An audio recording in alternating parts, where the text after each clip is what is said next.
Welcome to Sports Biz with LD. I'm your host, Larry Davis. The Forbes list just came out of the top franchises in the world, not just the United States, because usually when it's the world, you're always going to think it's those soccer teams that are going to be the ones who worth the most money. The number one team in all of sports ended up being in the National Football League. As a matter of fact, a couple of them, National Football League, in the top 5 and the top 10. Top team, the Dallas Cowboys. America's team is worth $4 billion. Wow. I mean, listen, at the end of the day, a lot of that stuff is because of the stadiums, TV stations, when they own their TV station, when they own the radio station, and when they have, like, the 8th wonder of the world, what Jerry Jones built in Dallas. That is just a money-making machine for Jerry Jones and his people. So the Dallas Cowboys are number one. New England Patriots are around 3.4, 3.5 million. Another football team, of course.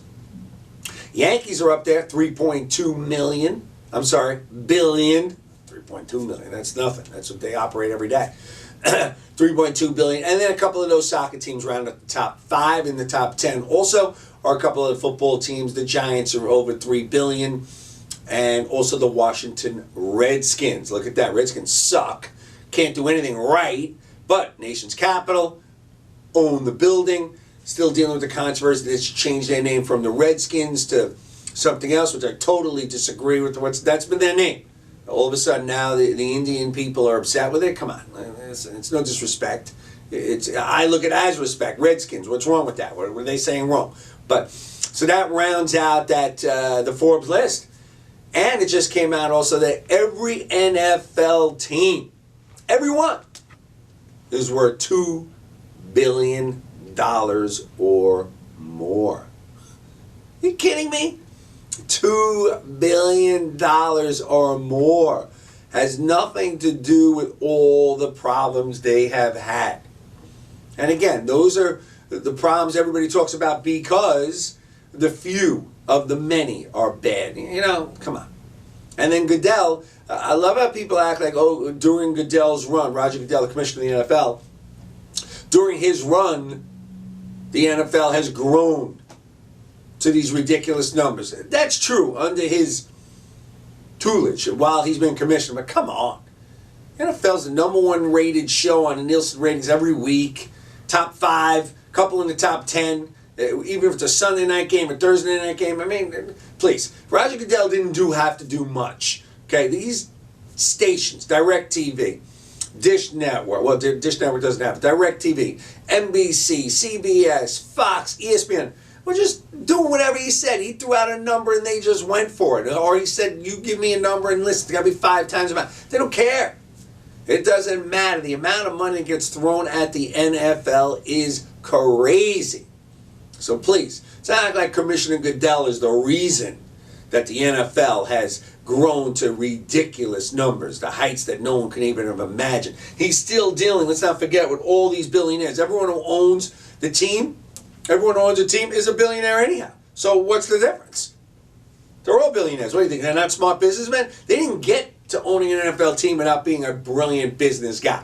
Okay, so they're all very smart.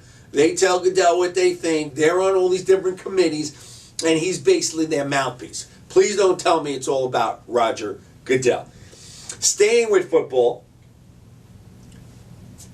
they reinstate Tom Brady's buddies. John Yastrzemski and Jim McNally are back as the equipment duo for the New England Patriots.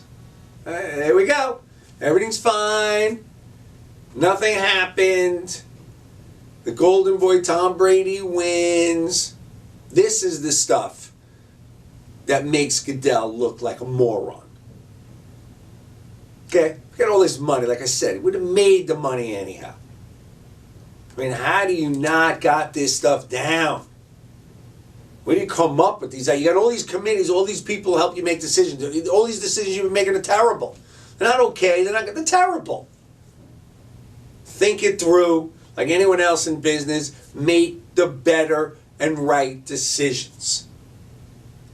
These guys are now back in the NFL after we know they did something.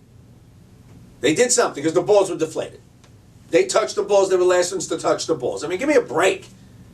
Same brain surgery here. And I'm not against them getting their jobs back. I really don't give a shit. But they got their jobs back. No harm, no foul. What's next? Robert Kraft is going to fight for his draft picks back. They took 2 draft picks from him. And he's going to fight for his $1 million back. He might not fight for the $1 million. He might say, he's $1 million. My team's worth $3.5 billion. $1 billion to him is like a pack of butts for us. So it doesn't really matter to him. But everything's nice. As everyone continues to say that the Patriots cheat, they did this, they did that. At the end of the day, all the Patriots do is this. Win. Like Al Davis used to say, just win, baby. That's what they do. All the Patriots do is win. We'll be back. Sports Biz with LD. I'm Larry Davis. We'll be back in a few minutes. And they stay there.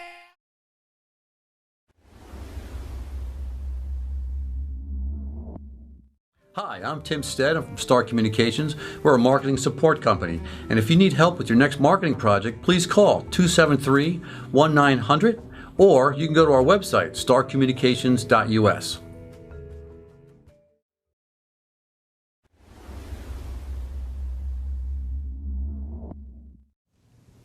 Welcome back, Sports Biz with LD. I'm your host, Larry Davis, with my girl, Sam, on the other side of the glass. Sammy!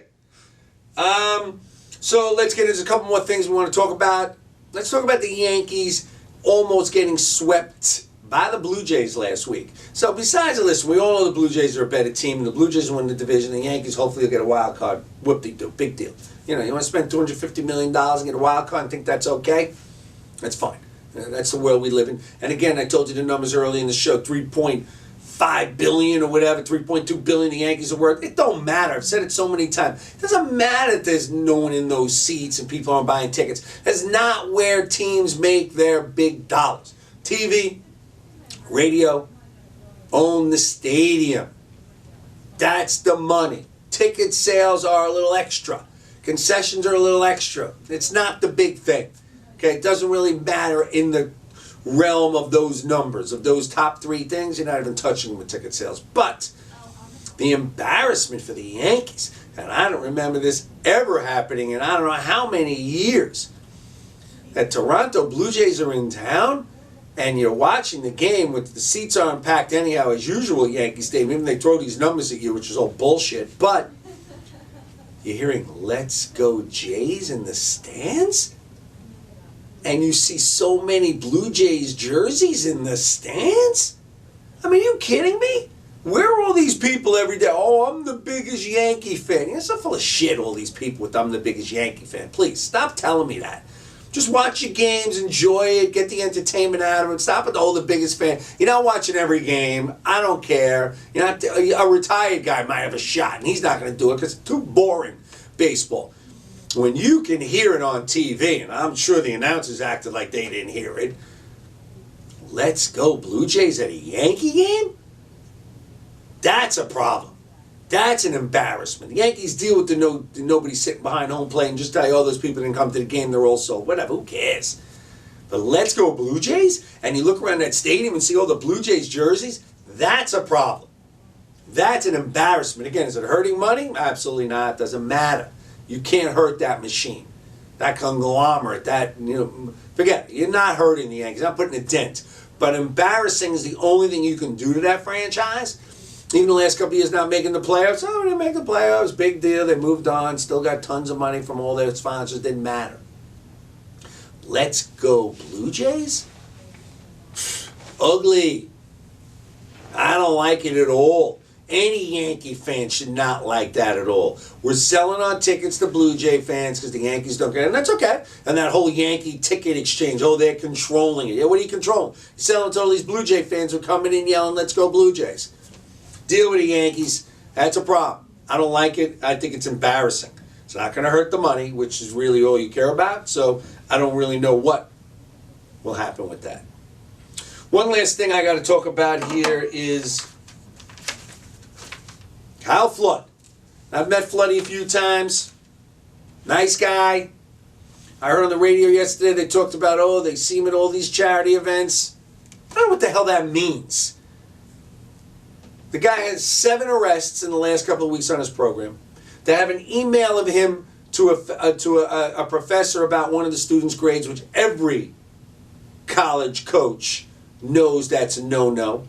And like I was talking to Sam before, if you're going to do something like that, you have a conversation face-to-face. You don't send an email or text, because everybody knows it's real if you did that, Floody. And here we go, that embarrassing of a program when they fired Mike Tyson, remember, years ago, because they showed scrimmages of him kicking and yelling and screaming. And I think he was calling players using the N-word and using the F-word for gay people. I mean, are you kidding me? And then you brought in the new athletic director, this woman who had some bad things where she was too, disrespecting the women who she was coaching. I think she was using the lesbians and saying that about the people. I mean, what the hell is going on at Rutgers?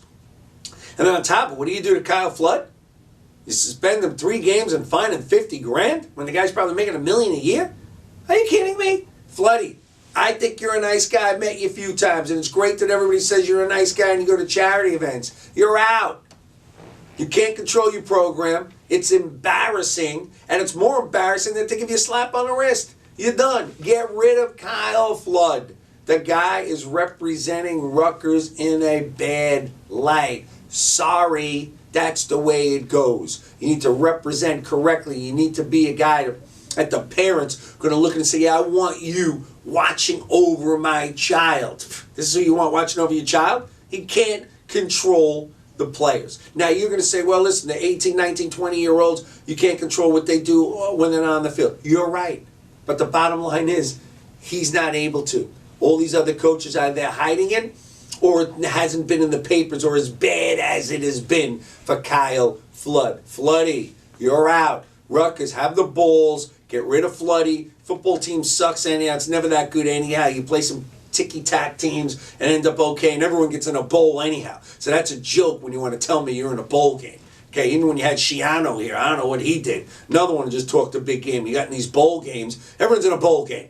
8-8 teams get in a bowl game. That's respectful? Teams that are under 500 get in a bowl? Give me a break. Kyle Flood, you're out. Terrible job. Sports Biz with LD. I'm your host, Larry Davis. See you next week.